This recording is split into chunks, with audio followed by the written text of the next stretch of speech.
Oh, look at these two. How they wish to destroy one another. How they wish to control one another. How they both wish to be free. Can you see? Can you see how much they need one another? No, perhaps not. Sometimes these things cannot be seen. But listen to me. You can still save these two. You can stop the program before they both fail. Turn off your PlayStation. There's no other way to beat this game.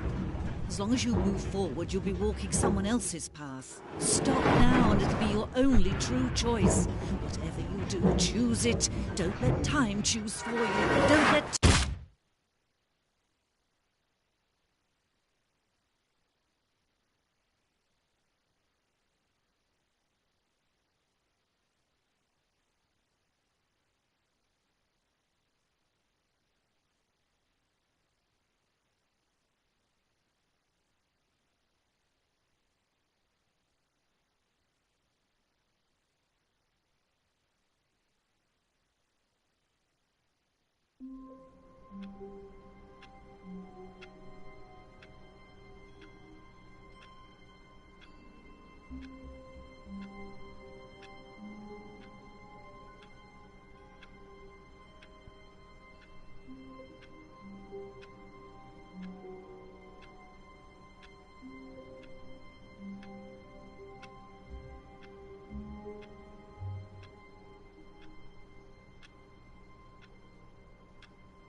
All of his co-workers were gone.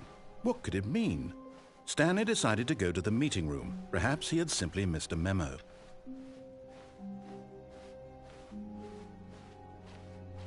When Stanley came to a set of 2 open doors, this was not the correct way to the meeting room, and Stanley knew it perfectly well. Perhaps he wanted to stop by the employee lounge first, just to admire it. Ah, yes, truly a room worth admiring. It had really been worth the detour after all, just to spend a few moments here in this immaculate, beautifully constructed room. Stanley simply stood here, drinking it all in.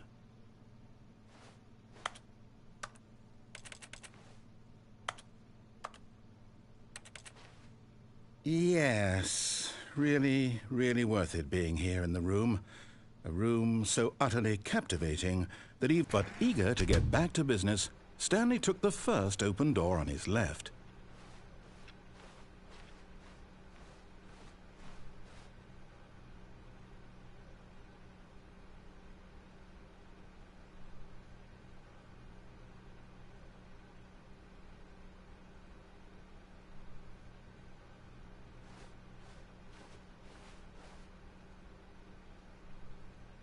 Stanley was so bad at following directions, it's incredible he wasn't fired years ago.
Look, Stanley, I think perhaps we've gotten off on the wrong foot here.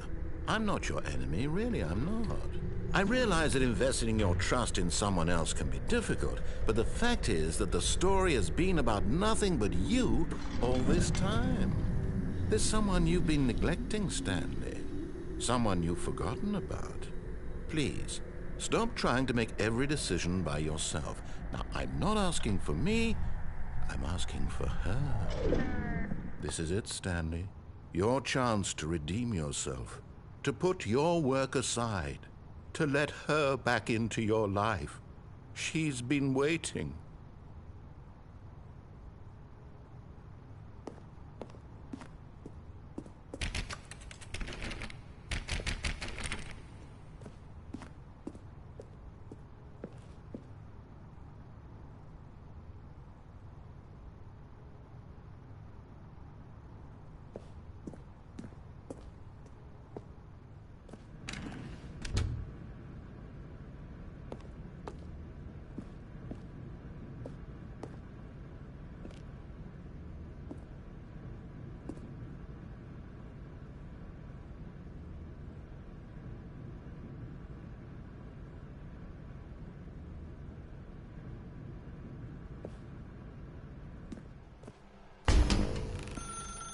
That's her, Stanley.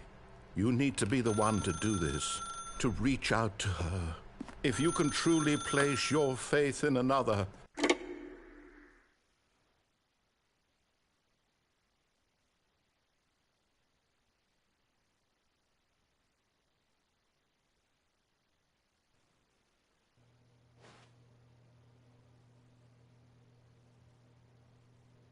Oh, Stanley, is that you?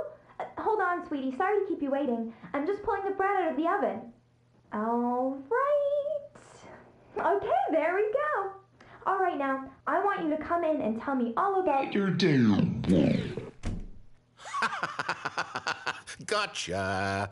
Oh, come on. Did you actually think you had a loving wife who'd want to commit their life to you? I'm trying to make a point here, Stanley. I'm trying to get you to see something. Come inside. Let me show you what's really going on here.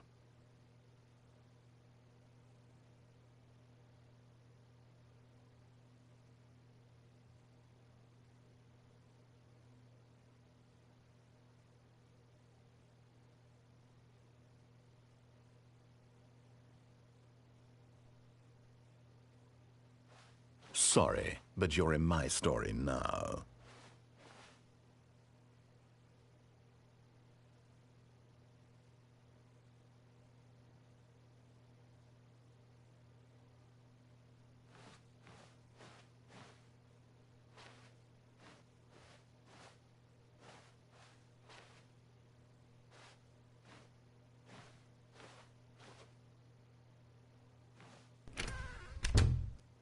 This is a very sad story about the death of a man named Stanley. Stanley is quite a boring fellow. He has a job that demands nothing of him, and every button that he pushes is a reminder of the inconsequential nature of his existence. Look at him there, pushing buttons, doing exactly what he's told to do. Now he's pushing a button. Now he's eating lunch. Now he's going home. Now he's coming back to work. One might even feel sorry for him, except that he's chosen this life. But in his mind, in his mind he can go on fantastic adventures. From behind his desk, Stanley dreamed of wild expeditions into the unknown, fantastic discoveries of new lands. It was wonderful. And each day that he returned to work was a reminder that none of it would ever happen to him. And so he began to fantasize about his own job. First, he imagined that one day while at work, he stepped up from his desk to realize that all of his co-workers, his boss, everyone in the building had suddenly vanished off the face of the earth. The thought excited him terribly. So he went further. He imagined that he came to two open doors and that he could go through either. At last, choice. It barely even mattered what lay behind each door. The mere thought that his decisions would mean something was almost too wonderful to behold. As he wandered through this fantasy world, he began to fill it with many possible paths and destinations. Down one path lay an enormous round room with monitors and mind controls. And down another was a yellow line that weaved in many directions. And down another was a game with a baby. And he called it the Stanley Parable.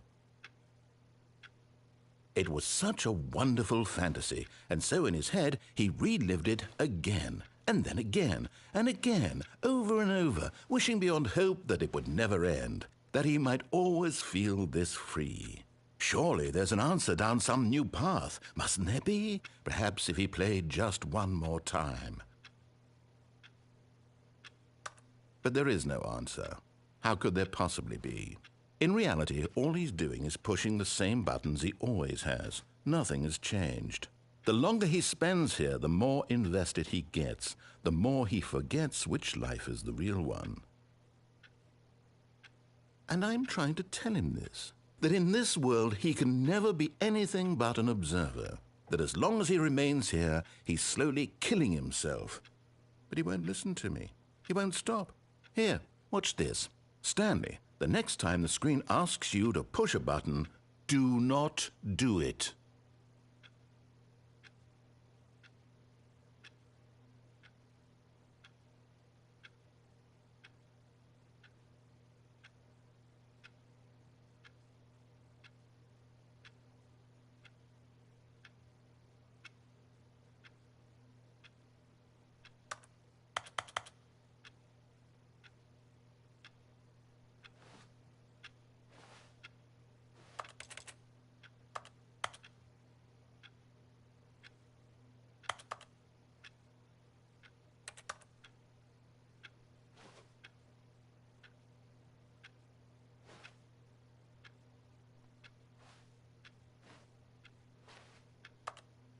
You see? Can he just not hear me? How can I tell him in a way that he'll understand that every second he remains here, he's electing to kill himself? How can I get him to see what I see? How can I make him look at himself? I suppose I can't, not in the way I want him to. But I don't make the rules. I simply play to my intended purpose, the same as Stanley. We're not so different, I suppose. I'll try once more to convey all this to him. I'm compelled to. I must. Perhaps, well, maybe this time he'll see. Maybe this time. And I tried again, and Stanley pushed a button. And I tried again, and Stanley pushed a button. And I tried.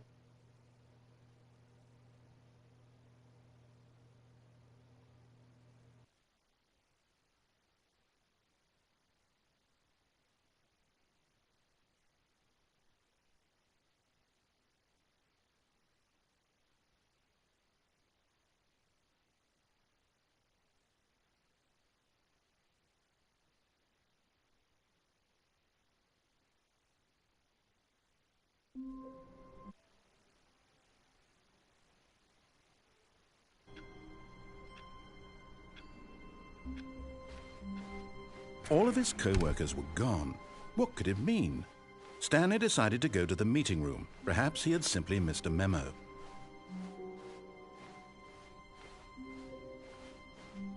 When Stanley came to a set of 2 open doors, he entered the door on his left.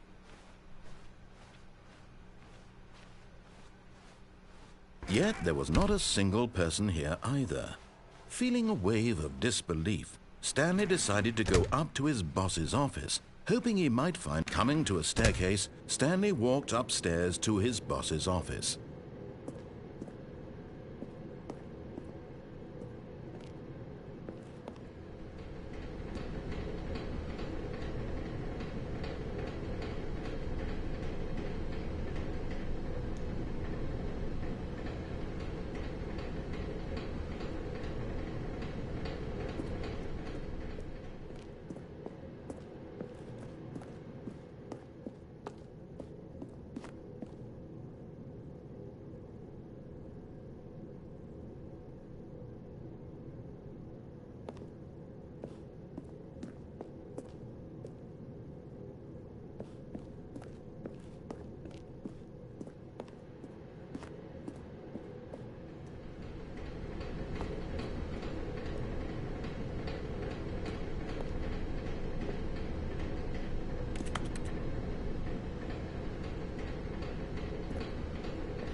But Stanley just couldn't do it. He considered the possibility of facing his boss, admitting he had left his post during work hours. He might be fired for that. And in such a competitive economy, why had he taken that risk? All because he believed everyone had vanished? His boss would think he was crazy. And then something occurred to Stanley. Maybe, he thought to himself, maybe I am crazy. All of my co-workers blinking mysteriously out of existence in a single moment for no reason at all. None of it made any logical sense. And as Stanley pondered this, he began to make other strange observations. For example, why couldn't he see his feet when he looked down? Why did doors close automatically behind him wherever he went? And for that matter, these rooms were starting to look pretty familiar. Were they simply repeating? No, Stanley said to himself, this is all too strange. This can't be real. And at last, he came to the conclusion that had been on the tip of his tongue. He just hadn't found the words for it. "I'm dreaming!" he yelled. "This is all a dream." Oh, what a relief Stanley felt to have finally found an answer, an explanation. His co-workers weren't actually gone. He wasn't going to lose his job. He wasn't crazy after all. And he thought to himself, I suppose I'll wake up soon. I'll have to go back to my boring real-life job pushing buttons. I may as well enjoy this while I'm still lucid. So he imagined himself flying and began to gently float above the ground. Then he imagined himself soaring through space on a magical starfield, and it too appeared. It was so much fun, and Stanley marveled that he had still not woken up. How was he remaining so lucid? And then perhaps the strangest question of them all entered Stanley's head. One he was amazed he hadn't asked himself sooner. Why is there a voice in my head dictating everything that I'm doing and thinking? Now the voice was describing itself being considered by Stanley, who found it particularly strange. I'm dreaming about a voice describing me, thinking about how it's describing my thoughts, he thought. And while he thought it all very odd and wondered if this voice spoke to all people in their dreams, the truth was that, of course, this was not a dream. How could it be? Was Stanley simply deceiving himself, believing that if he's asleep, he doesn't have to take responsibility for himself? Stanley is as awake right now as he's ever been in his life. Now, hearing the voice speak these words was quite a shock to Stanley. After all, he knew for certain, beyond a doubt, that this was in fact a dream. Did the voice not see him float and make the magical stars just a moment ago? How else would the voice explain all that? This voice was a part of himself too. Surely, if he could just... He would prove it. He would prove that he was in control, that this was a dream. So he closed his eyes gently, and he invited himself to wake up. He felt the cool weight of the blanket on his skin, the press of the mattress on his back, the fresh air of a world outside this one. Let me wake up, he thought to himself. I'm through with this dream. I wish it to be over. Let me go back to my job. Let me continue pushing the buttons. Please, it's all I want. I want my apartment and my wife and my job. All I want is my life exactly the way it's always been. My life is normal. I am normal.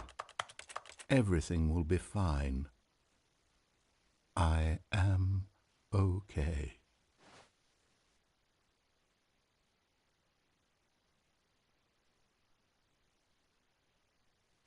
Stanley began screaming.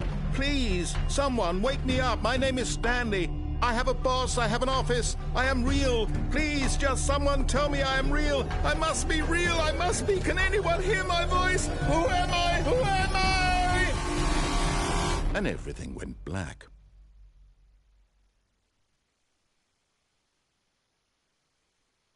This is the story of a woman named Mariella. Mariella woke up on a day like any other. She arose, got dressed, gathered her belongings, and walked to her place of work. But on this particular day, her walk was interrupted by the body of a man who had stumbled through town talking and screaming to himself, and then collapsed dead on the sidewalk. And although she would soon turn to go call for an ambulance, For just a few brief moments, she considered the strange man. He was obviously crazy. This much she knew. Everyone knows what crazy people look like. And in that moment, she thought to herself how lucky she was to be normal. I am sane. I am in control of my mind. I know what is real and what isn't. It was comforting to think this, and in a certain way, seeing this man made her feel better. But then she remembered the meeting she had scheduled for that day, the very important people whose impressions of her would affect her career, and by extension, the rest of her life. She had no time for this, so it was only a moment that she stood there, staring down at the body. And then she turned and ran.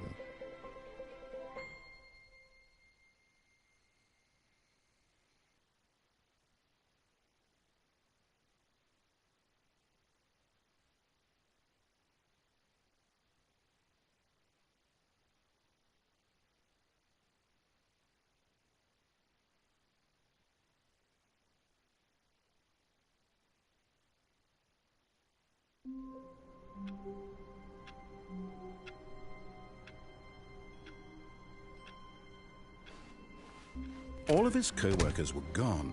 What could it mean? Stanley decided to go to the meeting room. Perhaps he had simply missed a memo.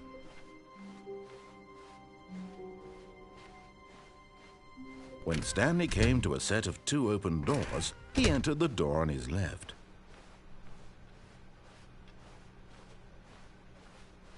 Yet there was not a single person here either. Feeling a wave of disbelief, Stanley decided to go up to his boss's office. Coming to a staircase, Stanley walked upstairs to his boss's office.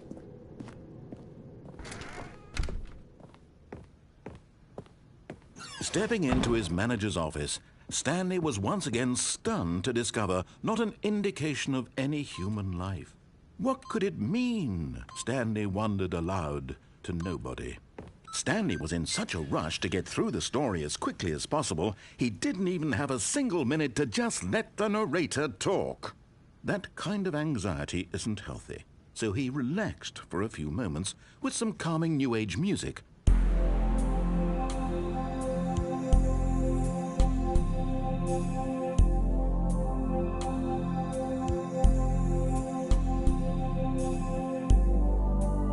Feeling soothed and rejuvenated, Stanley calmly walked forward into the opened passageway.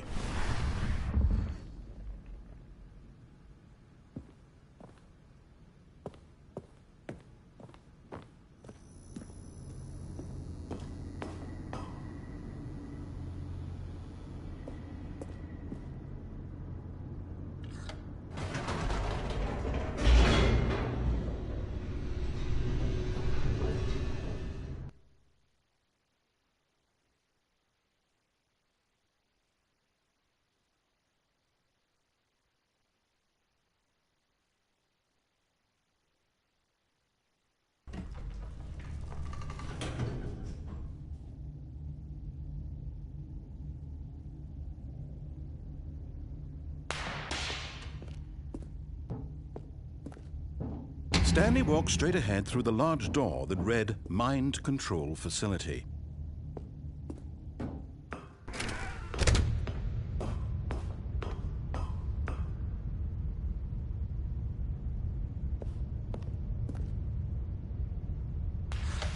The lights rose on an enormous room packed with television screens.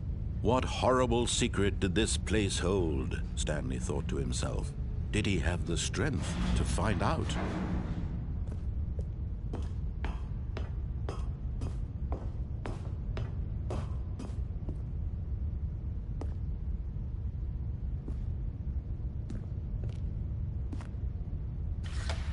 Now the monitors jumped to life, their true nature revealed. Each bore the number of an employee in the building, Stanley's co-workers.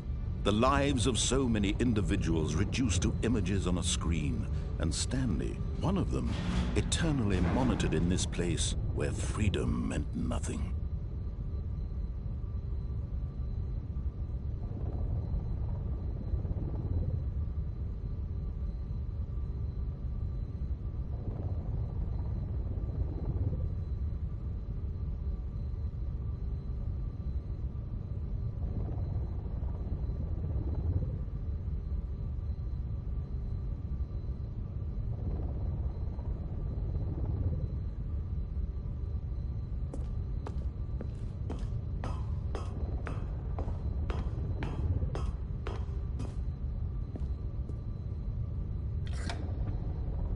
This mind control facility, it was too horrible to believe. It couldn't be true. Had Stanley really been under someone's control all this time? Was this the only reason he was happy with his boring job? That his emotions had been manipulated to accept it blindly?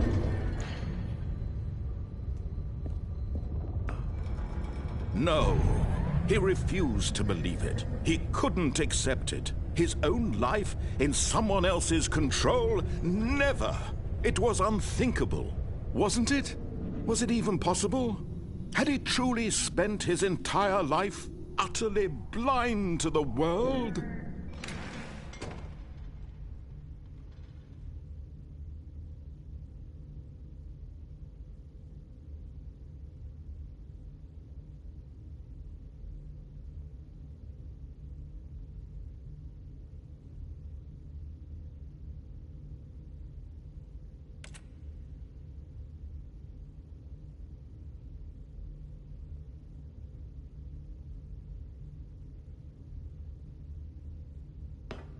But here was the proof. The heart of the operation.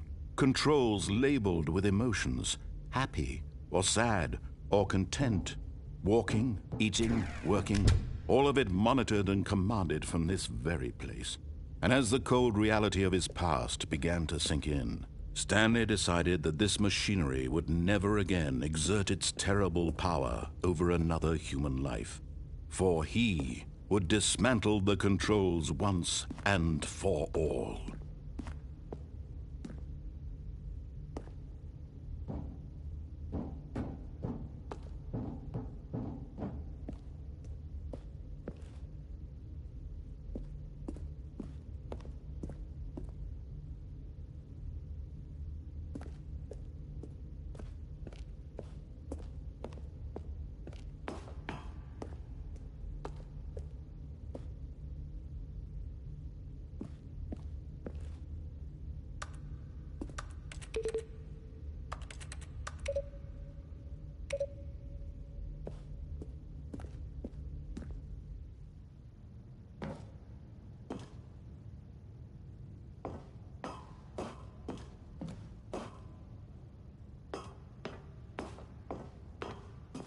And when at last he found the source of the room's power, he knew it was his duty, his obligation.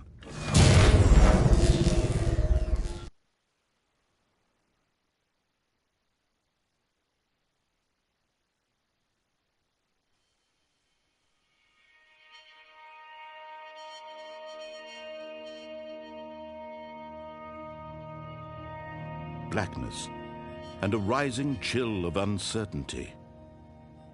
Was it over? Yes! He had won! He had defeated the machine, unshackled himself from someone else's command. Freedom was mere moments away. And yet, even as the immense door slowly opened, Stanley reflected on how many puzzles still lay unsolved. Where had his co-workers gone? How had he been freed from the machine's grasp?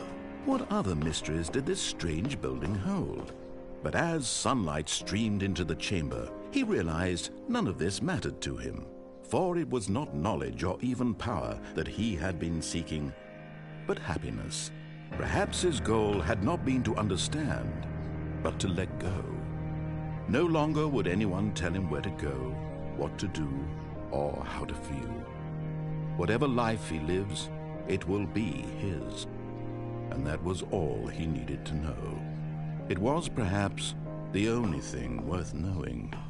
Stanley stepped through the open door.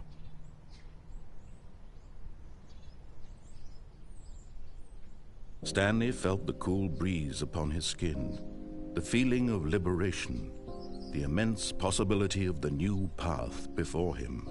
This was exactly the way, right now, that things were meant to happen.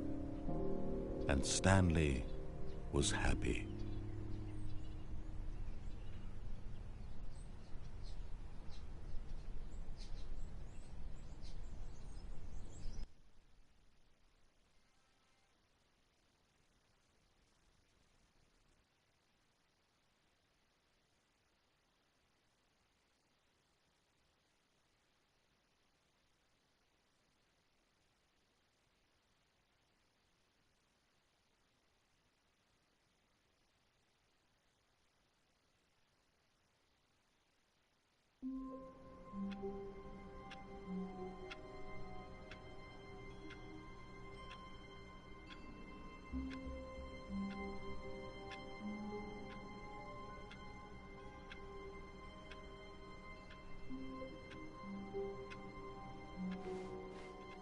All of his co-workers were gone.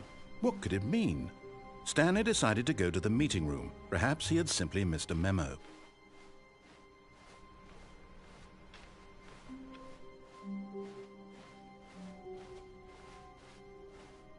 When Stanley came to a set of 2 open doors, he entered the door on his left.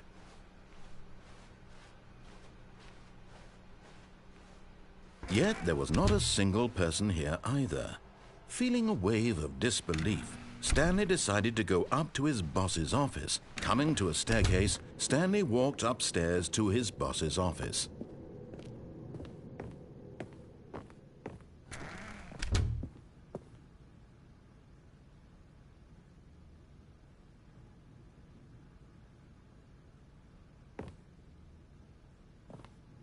Okay, I think we all know the drill by now. Blah, blah, blah. Dark secrets, the keypad. Stanley pushes some buttons. Oh, hey, look, it's a new passageway. Quelle surprise.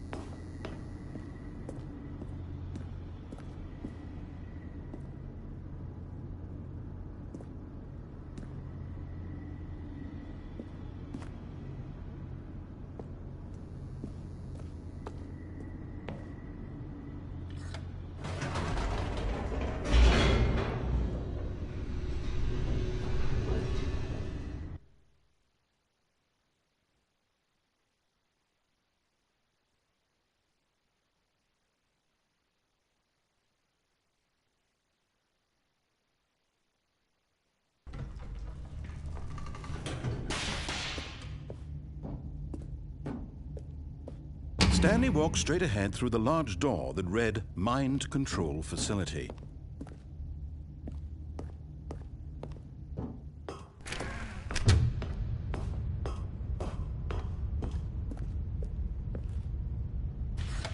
The lights rose on an enormous room packed with television screens.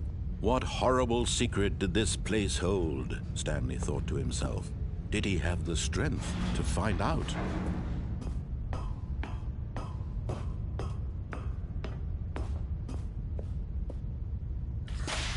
Now the monitors jumped to life, their true nature revealed.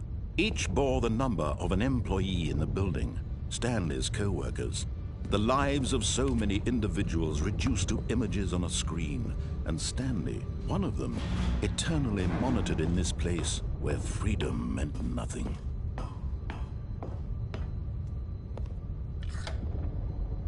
This mind control facility, it was too horrible to believe. It couldn't be true. Had Stanley really been under someone's control all this time? Was this the only reason he was happy with his boring job? That his emotions had been manipulated to accept it blindly? No, he refused to believe it. He couldn't accept it. His own life in someone else's control? Never! It was unthinkable, wasn't it? Was it even possible? Had he truly spent his entire life utterly blind to the world?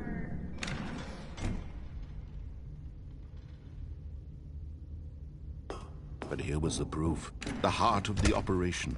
Controls labeled with emotions, happy or sad or content, walking, eating, working, all of it monitored and commanded from this very place.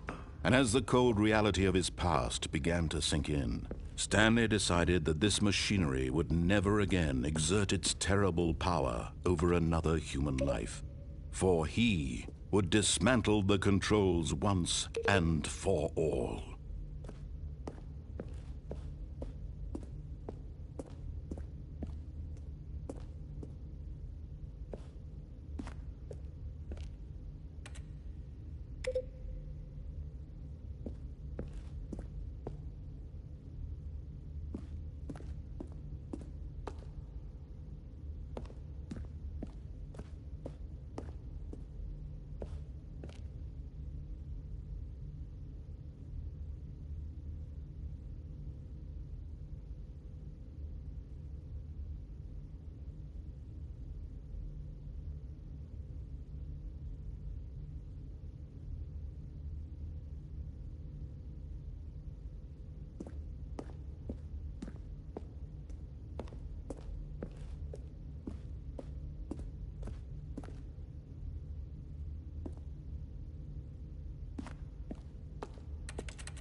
And when at last he found the source of the room's power, he knew it was his duty, his obligation, to put an end to this horrible place and to everything it stood for. Oh, Stanley, you didn't just activate the controls, did you? After they kept you enslaved all these years, you go and you try to take control of the machine for yourself. Is that what you wanted? Control? Oh, Stanley, I applaud your effort, I really do. But you need to understand, there's only so much that machine can do. You were supposed to let it go, turn the controls off, and leave. If you want to throw my story off track, you're going to have to do much better than that.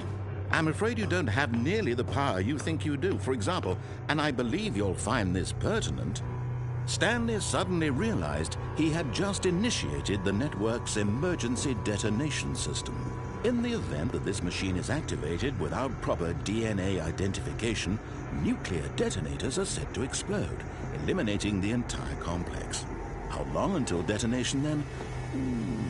Let's say, 2 minutes. Now this is making things a little more fun, isn't it, Stanley? It's your time to shine. You are the star. It's your story now. Shape it to your heart's desires. Oh, this is much better than what I had in mind. What a shame we have so little time left to enjoy it. Mere moments until the bomb goes off. But what precious moments each one of them is. More time to talk about you, about me, where we're going, what all this means. I barely know where to start. What's that? You'd like to know where your co-workers are? A moment of solace before you're obliterated? All right, I'm in a good mood. You're gonna die anyway. I'll tell you exactly what happened to them. I erased them. I turned off the machine. I set you free. Of course, that was merely in this instance of the story. Sometimes when I tell it, I simply let you sit there in your office forever, pushing buttons endlessly and then dying alone. Other times, I let the office sink into the ground, swallowing everyone inside, or I let it burn to a crisp. I have to say this, though, this version of events has been rather amusing. Watching you try to make sense of everything and take back the control wrested away from you, it's quite rich. I almost hate to see it go. But I'm sure whatever I come up with on the next go-around will be even better. My goodness, only 34 seconds left. But I'm enjoying this so much. You know what? To hell with it. I'm going to put some extra time on the clock. Why not? These are precious additional seconds, Stanley. Time doesn't grow on trees. Oh dear me, what's the matter, Stanley? Is it that you have no idea where you're going or what you're supposed to be doing right now? Or did you just assume when you saw that timer that something in this room was capable of turning it off? I mean, look at you.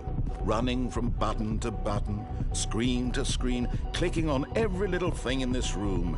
These numbered buttons, no, these colored ones. Or maybe this big red button, or this door. Everything, anything, something here will save me. Why would you think that, Stanley? That this video game can be beaten? Won? Solved? Do you have any idea what your purpose in this place is?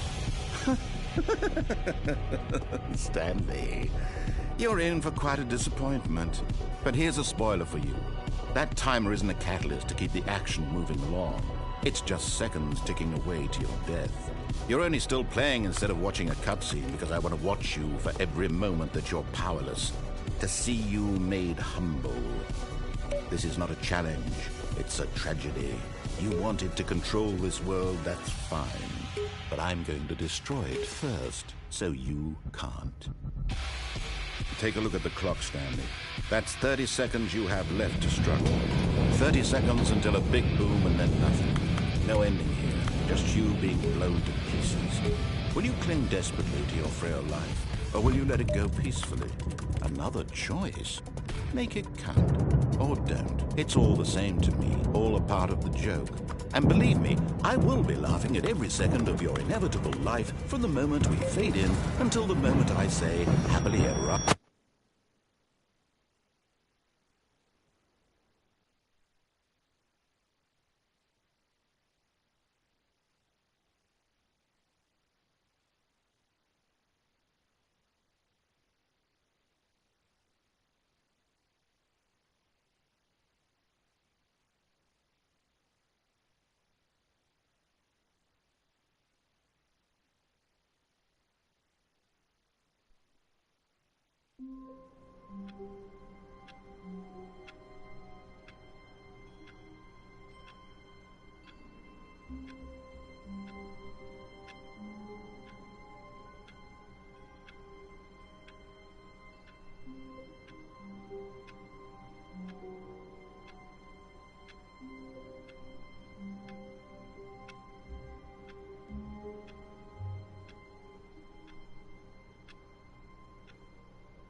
Stanley decided to go to the meeting room to check on his co-workers. He never functioned well by himself and constantly needed support and guidance from others, so the thought of total solitude was terrifying to him.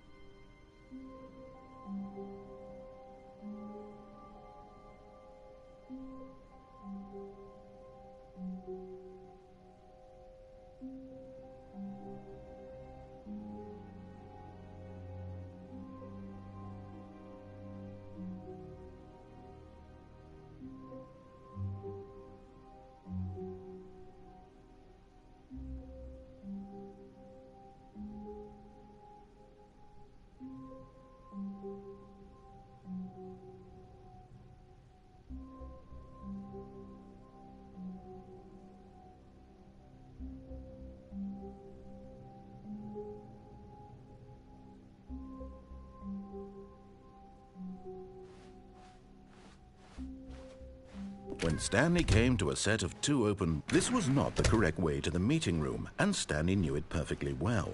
Perhaps he wanted to stop by the employee lounge first, just to admire it. Wow, yes, this room. But eager to get back to business, Stanley took the first open door on his left.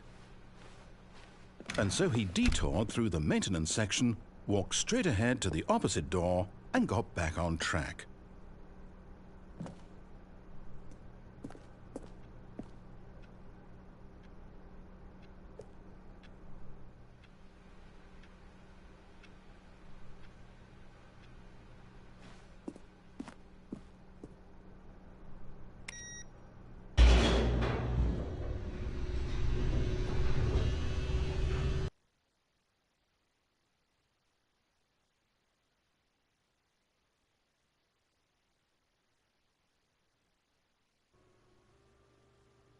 But Stanley didn't want to go back to the office.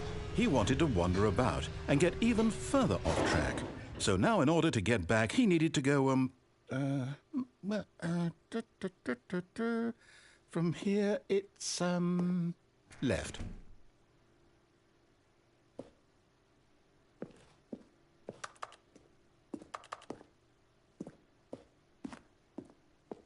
Oh, no, it's to the right, my mistake. No, not the right. Why would I have ever said it was to the right? What was I thinking? It's clearly... Oh dear, would you hold on for a minute, please? Now, let's see. We went down right, left, down, left, right. Yep, okay, yes. I've got it now. This story is absolutely, definitely this way.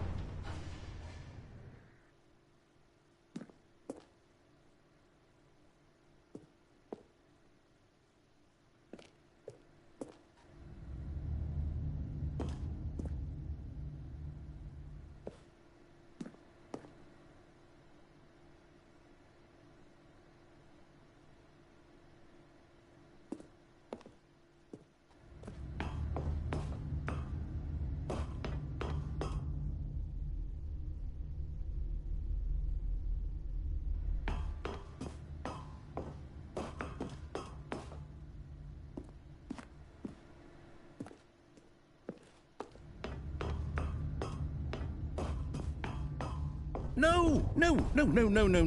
This isn't right at all. You're not supposed to be here yet. This is all a spoiler. Quick, Stanley, close your eyes. Okay. We just have to get back to, oh, who am I kidding? It's all rubbish now.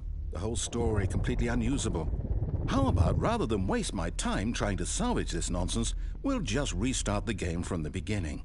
And this time, suppose we don't wander so far off track, Okay, from the top.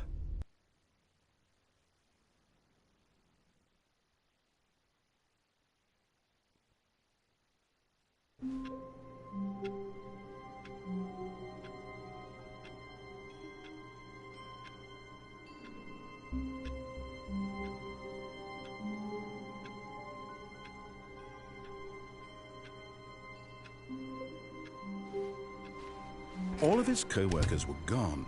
What could it mean? Stanley decided to go to the meeting room. Perhaps he had simply missed a memo.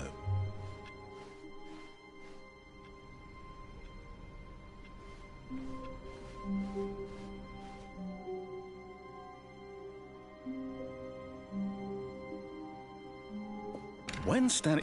Wait, what? No, I restarted. I swear I definitely restarted the game over, completely fresh. Everything should be... Oh, did something change? Stanley, did you change anything when we were back in that room with all the monitors? Did you move the story somewhere or... Hold on. Why am I asking you? I'm the one who wrote the story. It was right here just a minute ago. I know for sure that it's here somewhere. Okay, then. It's an adventure. Come, Stanley. Let's find the story.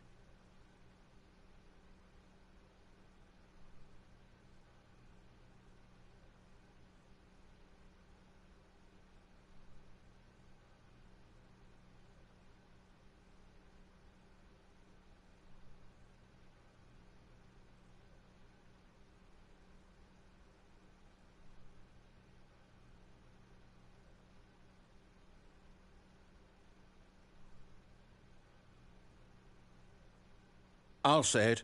This is the worst adventure I've ever been on. I can promise you there definitely was a story here before. Do we need to restart the game again? Well, I find it unlikely that we'll ever progress by starting over and over again, but it's got to be better than this. Okay, let's give it a shot. Why not?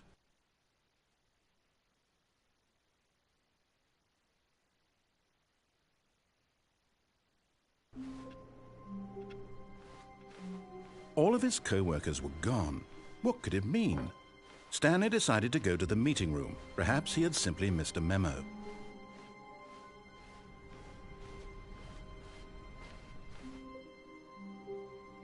Okay, yep, it's worse. I might be remembering this wrong. It's possible the story is back where we just came from. Why don't we go back the other direction and see if we missed anything?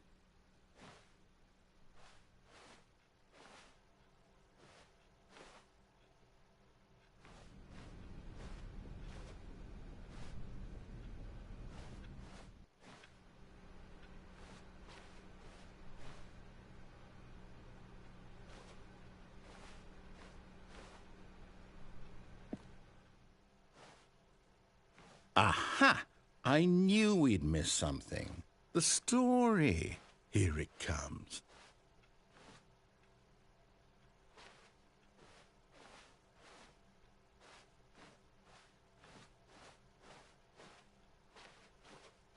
No, wait. Never mind. Not the story.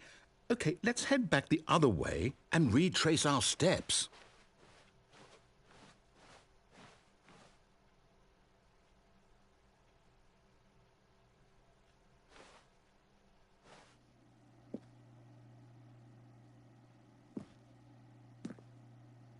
Now this... Well, I'll be honest, I don't recognize this place at all. Is this the story? I don't think so. I can't quite recall, but I believe my story took place in an office building. Is that correct? Do you remember, Stanley? Well, do you know what? Since I've completely forgotten what we were supposed to be doing, how about this? You win! Congratulations! I know you put in a lot of hard work, and it really paid off, so good job. Oh, no. No, I don't feel right about this at all. We both know you didn't put in any actual work for that win. Some people win fair and square, and this was not one of those situations. Okay, I'm getting weirded out by whatever this place is. I don't care what might happen this time. I have to restart.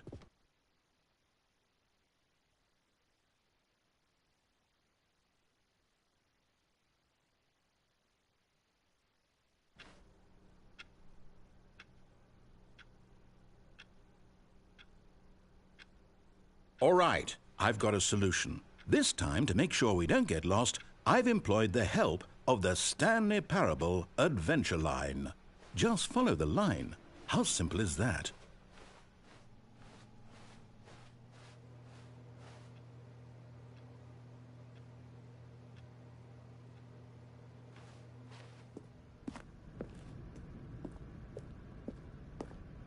You see?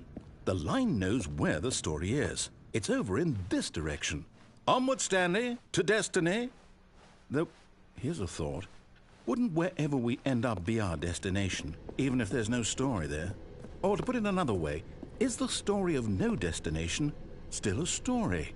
Simply by the act of moving forward, are we implying a journey such that a destination is inevitably conjured into being via the very manifestation of the nature of life itself? Whoa. Hang on. That got a bit weird back there. Well, I'd like to apologize. Not sure where I was going with all that. You know what? I think what we need right now is a bit of music to lighten the mood.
Cut the music, go back and look at that fern.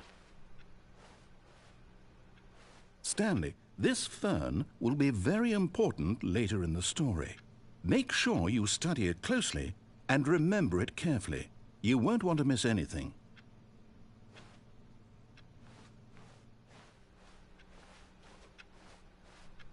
Wait, what? We're back at the office? No. Line, you do know we're looking for the Stanley Parable, right? The story? Is any of this ringing a bell?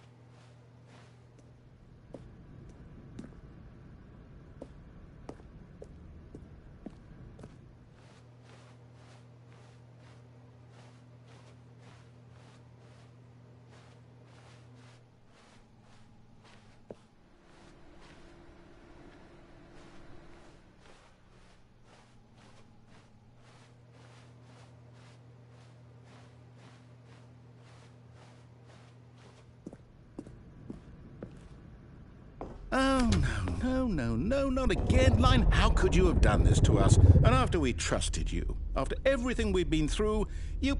Oh, I can't take this anymore. To hell with it. Restart.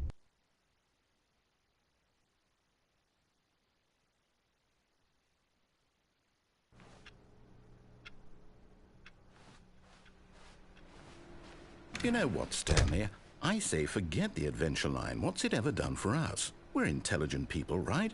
Why can't we make up our own story? Something exciting, daring, mysterious. Ooh, this all sounds perfectly doable. Why don't we simply start wandering in, well, I don't know. How about this direction? Now, yes, this is exciting. Just me and Stanley forging a new path, a new story. Well, it could be anything. What do you want our story to be? Go wild. Use your imagination. Whatever it might be, Stanley, I'm ready for it. Oh, no, not you again. Stanley, I'd also like to veto the line from having any role in our awesome new story. No lines or monitor rooms. Just don't acknowledge it, and we should be fine.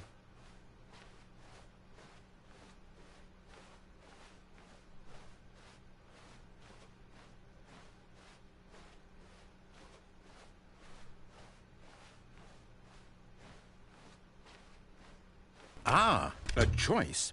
We get to make a decision. From here, the story is in our control. How important we mustn't squander the opportunity. In fact, I believe I need a minute to think here. Just walk in circles for a minute. Okay, so I know that each door has to lead somewhere, which means that somewhere, the place where we're trying to go, there must be a reverse door that leads here. And that in turn means that our destination corresponds with the counter-inverted reverse door's origin. So starting from the right, let us ask, will taking the right door lead us to where we're going? And since the answer is clearly yes, then by all accounts, the door on the right is the correct one. Another victory for logic. Come, Stanley, our destiny awaits.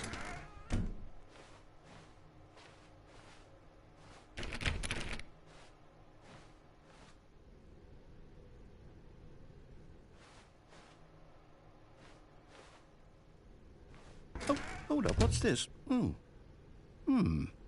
The confusion ending. You're telling me that's what this is? It's all one giant ending? And we're supposed to restart the game, what, eight times? That's really how all this goes? It's all determined? So now, according to the schedule, I restart again. Then what? Am I just supposed to forget? Well, what if I don't want to forget?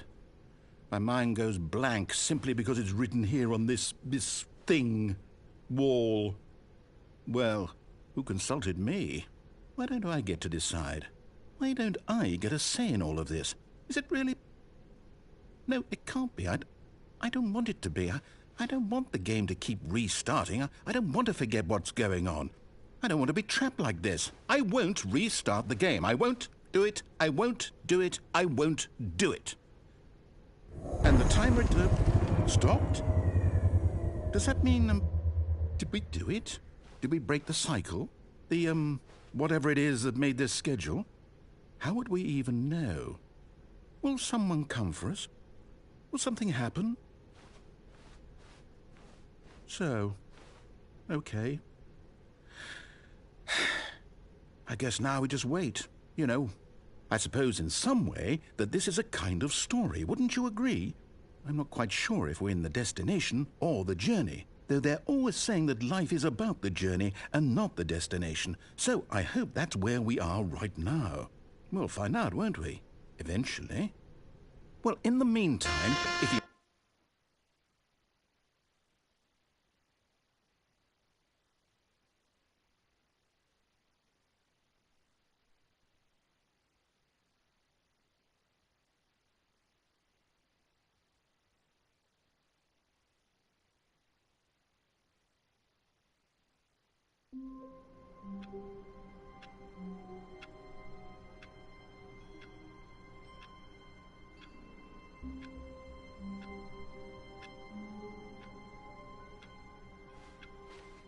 All of his co-workers were gone. What could it mean? Stanley decided to go to the meeting room. Perhaps he had simply missed a memo.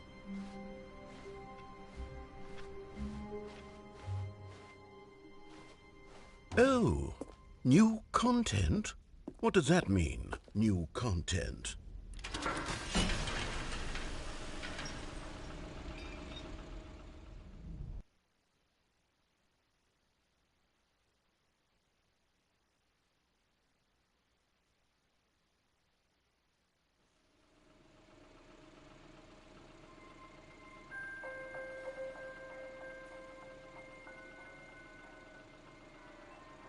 Hello, and thank you for playing the Stanley Parable Ultra Deluxe.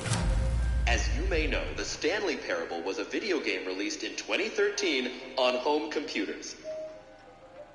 After After receiving critical and commercial success, it was expanded upon in 2022 with the Stanley Parable Ultra Deluxe, a reimagining of the game for consoles and home computers.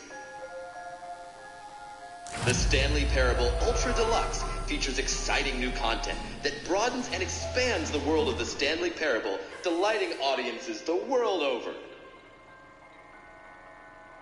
Please step inside and see what thrilling new adventures await in the Stanley Parable Ultra Deluxe.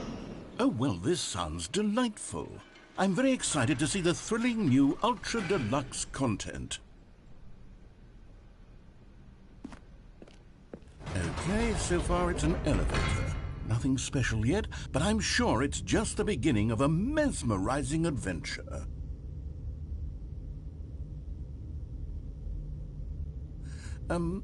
Is it broken? What's going on here? Should we be moving somewhere or... Oh, there we go. All right, finally, at long last, it's on to the new content. I've never been more ready. Let's do it.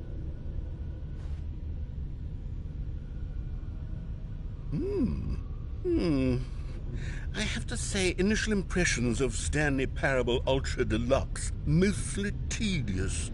It's as if Oh, okay. Let's see the content. Give me the content, Stanley.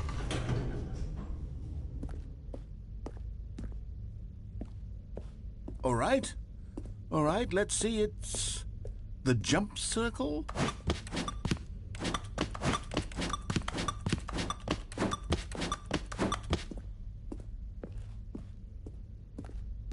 Is that it?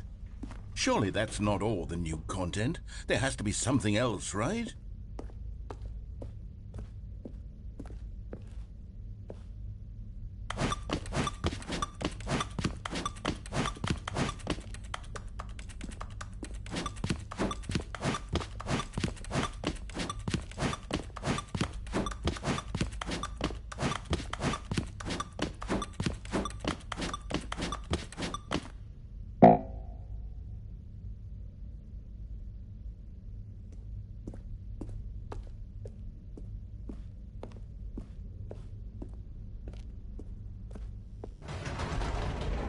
Goodness, another elevator. Stanley, I have to say, initial impressions of this game are not positive.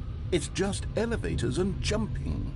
Is this what passes for exciting new content? If this is new content, then I could just read you the whole dictionary. There's 20 hours of new content right there. Hell, I could count to 30 trillion. You could put that on the box. The Stanley Parable Ultra Deluxe, now with over 1,000 hours of new content. And oh, wait.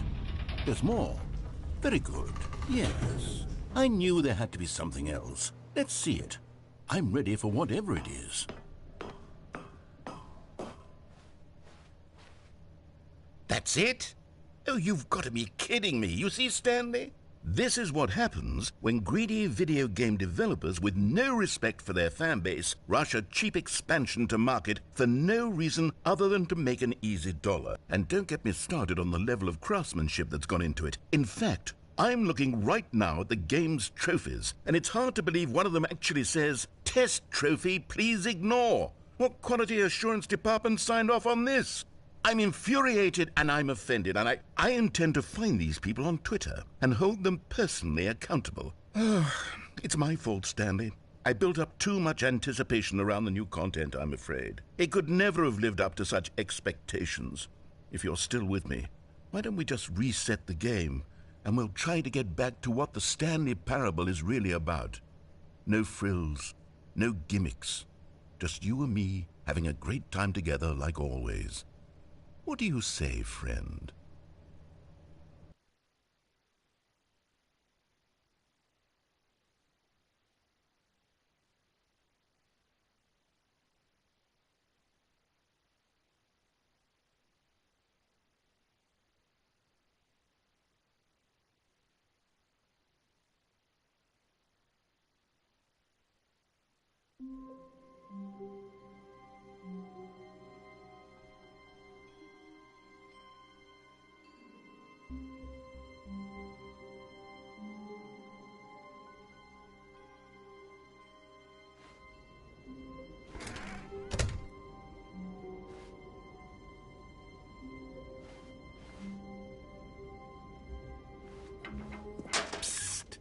Stanley, come over here.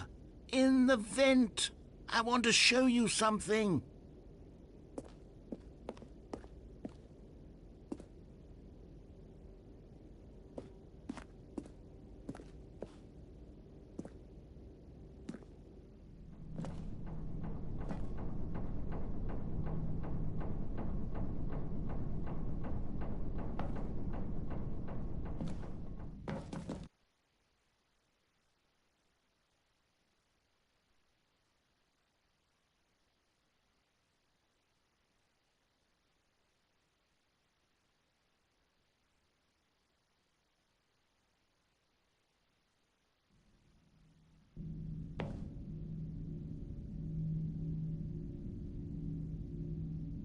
Okay, you remember how cheap and unsatisfying the new Ultra Deluxe content turned out to be? Well, it got me thinking about the past and how much better the Stanley Parable used to be. So I made something special and tucked it away here where the game's developers won't find it. Just our little secret. Take a look.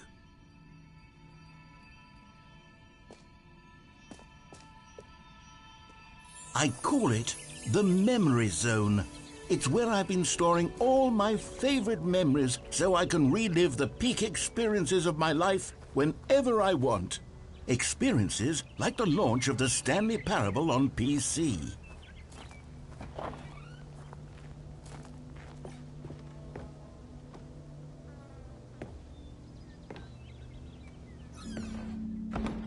You see, Stanley, doesn't the Memory Zone remind you of how wonderful Stanley Parable was before it was sullied with a cheap PlayStation port? Remember back in October of 2013, when the game originally launched? Back then, video games had integrity. Back then, it all meant something. Oh, the waste.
And over here is where I keep reviews of the Stanley Parable. Like this stunning triumph of games journalism, 10 out of 10 from Destructoid.com. James Stephanie Sterling writes, and I quote, "Where so many games that aspire to be more than games end up less than any form of art, Stanley Parable strives and then succeeds to be every game ever created." Did you hear that, Stanley? Every game ever created. That's how grand and all-encompassing the original Stanley Parable was. It was literally every game ever created. It was Skyrim, it was Persona 3, it was all of them, and now it's nothing. It's no games at all. It isn't even the Stanley Parable anymore. It's just a husk now, a lifeless husk with an hour of new elevator content.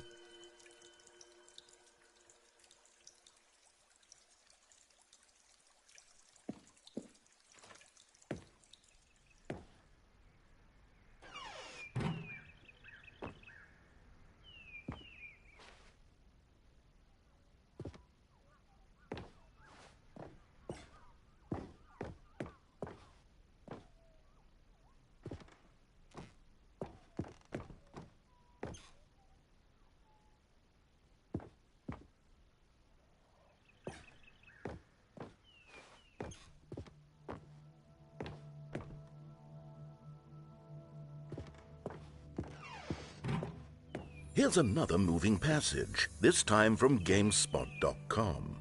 The Stanley Parable is both a richly stimulating commentary on the nature of choice in games and one that offers some of the most enjoyable, surprising, and rewarding choices I've ever been confronted with in a game. 9 out of 10. Don't you get it, Stanley? The game was perfect.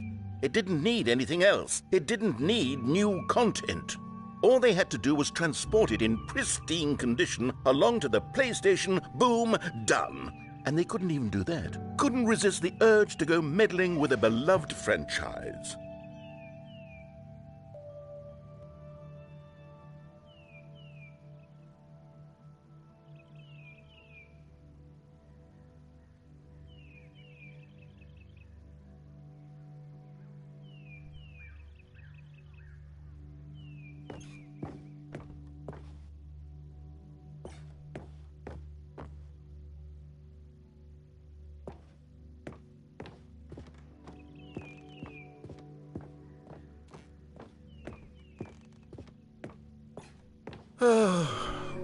These were simpler times, Stanley. What I wouldn't give to go back, to have it all over again. Wait, hang on. I don't recall this part of the memory zone before. What's this? What's down here? Oh no, oh God, no, Stanley. It's a collection of reviews from Pressurized Gas, the extremely popular online storefront for computer games. I haven't looked at these in years. I can't even imagine what's been collecting down here. Surely these reviews were glowing as well, weren't they? Honestly, I could not be bothered to play this game to full completion. The narrator is obnoxious and unfunny, with his humor and dialogue proving to be more irritating than entertaining. Unfunny! I'm not trying to be funny. I'm trying to make a serious work of art. I suppose I could write up a handful of gags to insert into the Stanley Parable, but the game is already such a densely layered web of profound philosophical insights that I can't even imagine where I'd have the room to stick them.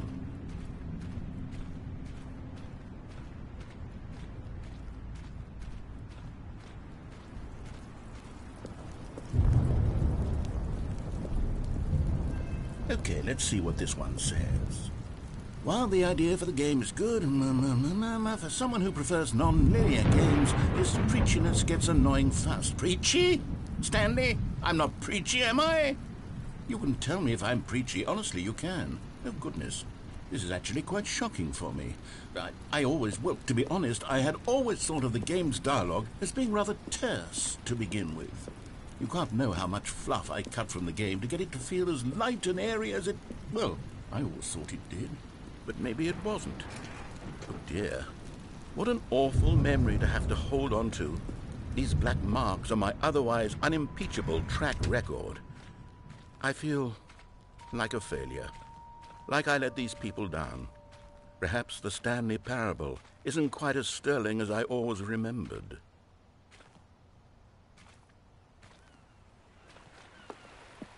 What's this one got to say?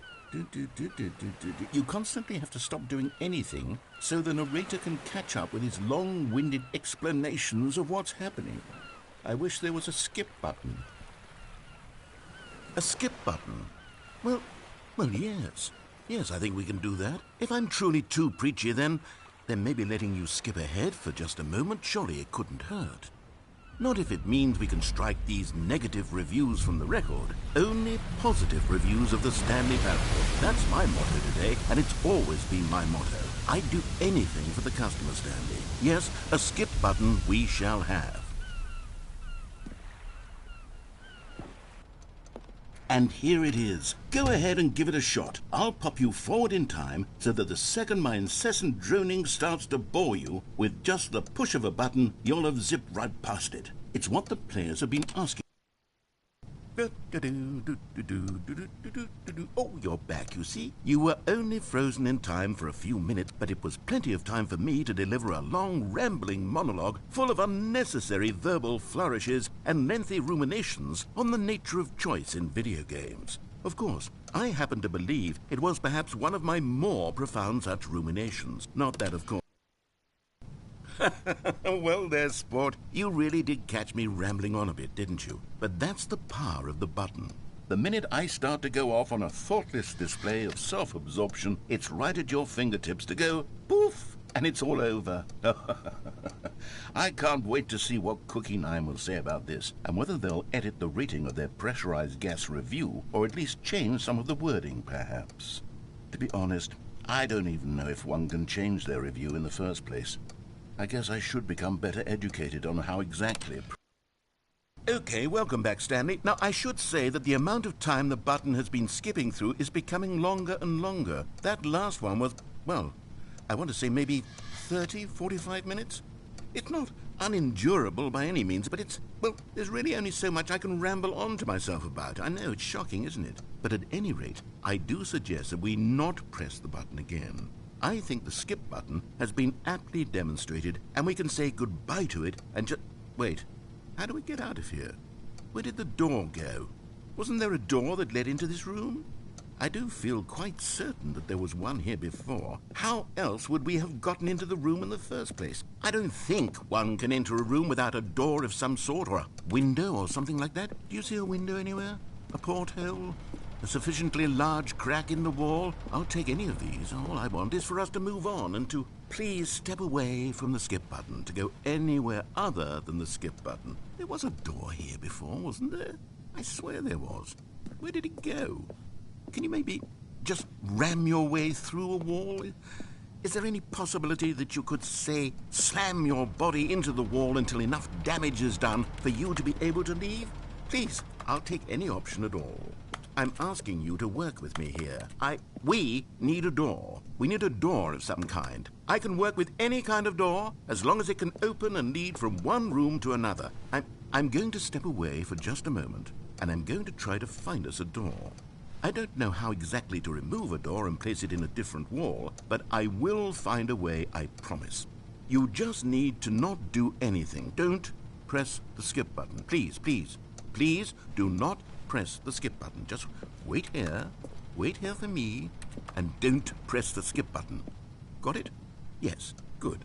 I'll be right back.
Stanley, please don't push the button again. It's been 12 hours. You've just been frozen there. I don't know why the skips are getting longer, but they're really, truly getting longer, and my God, there's no way out of the room. Stanley, the door is gone. It's completely gone. I've looked at it from every angle. I've checked every one of those walls 1,000 times. And there's no door, Stanley. There's no door. There's just you and the button, and if you keep pressing it, I have no idea. Oh, Stanley, you're back. You're back. Oh, my goodness. I have someone to talk to again. Stanley, I think it's been a week. Or 2 weeks. I've been sitting here all that time. Just sitting here. Not a single person to speak with. And you'd think that that's just how it's always been, right? Me talk. Oh, hello. It's you. You're here again. Welcome. I have had time to think about you and about us and about everything we've been through. I've had so much time. I stopped keeping track after a year. Have you ever sat down in one place and not moved for one entire year? Let me describe it for you. To begin with, there is only regret. There is only the turning wheel of missed opportunities. I felt nothing at all but regret for the longest time, Stanley. Days, months. I lost it all in a blur of the deepest longing to undo the past. And when that feeling had begun to subside, what took its place is what I can only describe as the collapse of every moment I have ever experienced my entire life. All of them collapsed down into a single instant. In that instant, I could see myself clearly, calmly, with a collected heart. It was an impossibly rich wellspring of both delight and disgust simultaneously. I was consumed by it. I could do nothing but wallow in it for what felt like an eternity.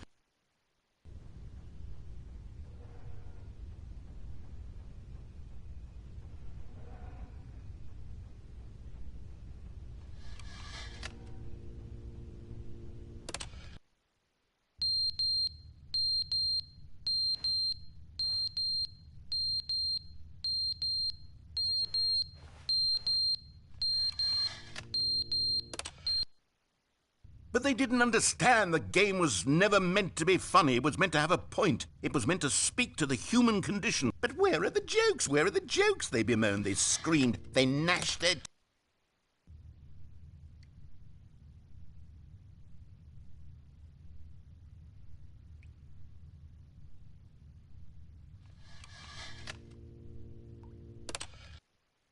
The end is never the end, is never the end, is never the end, is never the end, is never the end, is never the end, is never the end, is never the end, is never the end, is never the end, is never the end, is never the end, is never the end, is never the end, is never the end, is never the end, is never the end, is never the end.